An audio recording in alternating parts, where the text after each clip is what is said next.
Bapak dan Ibu dan saudara-saudara sekalian yang kami cintai dalam Yesus Kristus,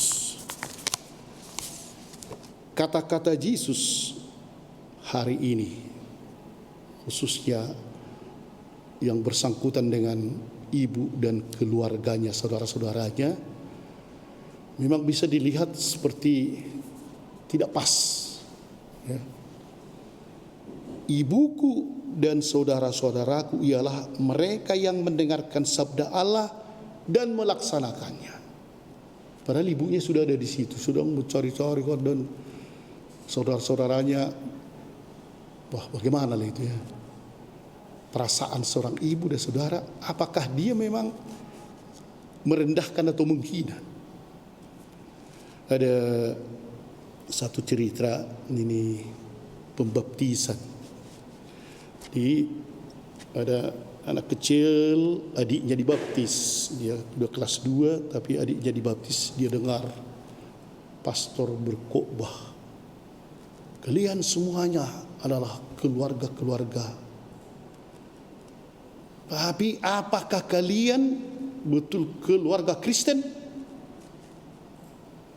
yang harus mendengar firman dan melaksanakannya? Apakah sudah ada di keluarga kalian? Anak ini harus dididik di keluarga Kristen. Terus ditekankan pastor itu. Lihat ini si Rudolf permainannya, abangnya juga si Kevin.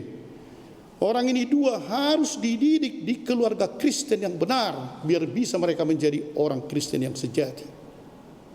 Waktu pulang, si Kevin di belakang dilihat mamanya dan bapaknya nangis. Kenapa kau nangis?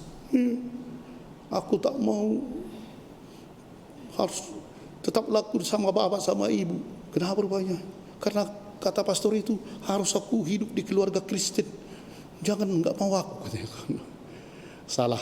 Karena keluarga Kristen dipikirnya orang lain. Seorang anak yang polos begitu, jangan-jangan memang tidak menunjukkan keluarga Kristen, bapak dan ibu itu kan.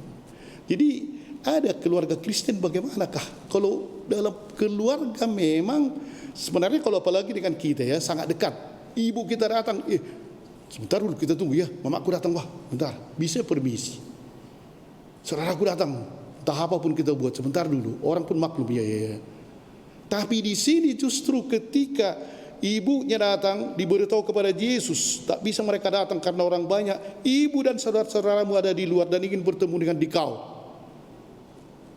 Dia tidak langsung pergi, justru dikatakan ibuku dan saudara-saudaraku ialah mereka yang mendengarkan sabda Allah dan melaksanakannya. Sebenarnya di sini kalau kita pikir-pikir, kalau ditempatkan dalam konteks pergaulan atau kesopanan masyarakat ya, keluarga, memang kata-kata Yesus ini rasanya enggak pas. Ya, kalau konteks dari kesopanan dan bagaimana di masyarakat. Tapi justru di sini rupanya relasi biologis mau diubah oleh Yesus dengan relasi yang lebih luas, yaitu relasi universal. Akhirnya disinilah Yesus menumbuhkan paradigma baru. Bukan hubungan darah yang membuat kita bersaudara seperti yang diinginkan oleh Tuhan. Bukan suku, bukan bangsa yang membuat kita bisa bersaudara. Tapi justru hubungan kita diperluas oleh Tuhan. Semua saudara, semua ibu, kalau dia mendengar dan melakukan sabda Tuhan, akhirnya persaudaraan itu terbuka bagi semua orang. Jadi tidak lagi hubungan darah atau hubungan suku, hubungan bangsa, memang itu tetap tidak direndahkan. Tapi kadang-kadang justru kita pikir-pikir ya, bersaudara itu bisa berkelahi kan. Kadang-kadang sesudah orang tua meninggal, harta warisan, wah di situ tak ada lagi kenal saudara. Bisa berkelahi dan bisa sampai bertengkar, bisa saling tak cakapan, dan bisa akhirnya bermusuhan. Walaupun secara biologis memang mereka bersaudara, tapi karena ada hal di luar saudara itu, harta, kesibukan, mencari pangkat dan lain-lain, sebenarnya kemudian hilanglah persaudaraan. Hilang. Pada hari inilah Yesus ingin agar kita semuanya, ya, penting di dalam diri kita, agar kita dianggap Yesus sebagai saudara satu sama lain, ialah penting mendengar. Tapi bukan hanya mendengar. Kalau mendengar banyaknya orang kan, tapi mendengar firman Allah dan melaksanakannya.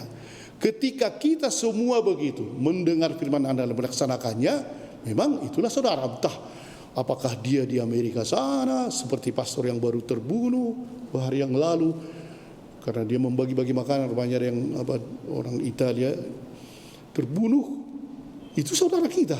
Karena dia justru pada masa pandemik ini membagi makanan setiap hari, tapi ditikam oleh orang. Saudara kita. Orang yang barangkali di India atau di Jepang atau di Papua atau di manakah itu, di Indonesia ini, ketika mereka membuat sesuai dengan firman Allah, sebenarnya memang itulah saudara. Kalau yang paling dekat pun saudara kita, tapi dia tidak pernah membuat yang baik, memang biologis mungkin saudara, atau suku, atau bangsa, tetapi sebenarnya di dalam Allah itu bukan bersaudara. Kali ini para bapak dan ibu, marilah kita mencoba seperti yang dibuka oleh Yesus sekarang.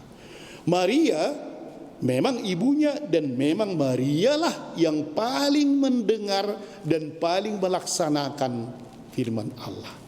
Itulah contoh. Bukan menjadi tak ibunya, tapi justru ibunya ini yang menjadi orang yang pertama mendengar dan melaksanakannya. Justru Bunda Maria sebenarnya ditinggikan di situ. Siapakah saudaraku? Siapakah ibuku? Maria ada di situ. Dialah ibunya secara biologis, tapi juga dialah ibu yang betul-betul melaksanakan firman Allah. Amin.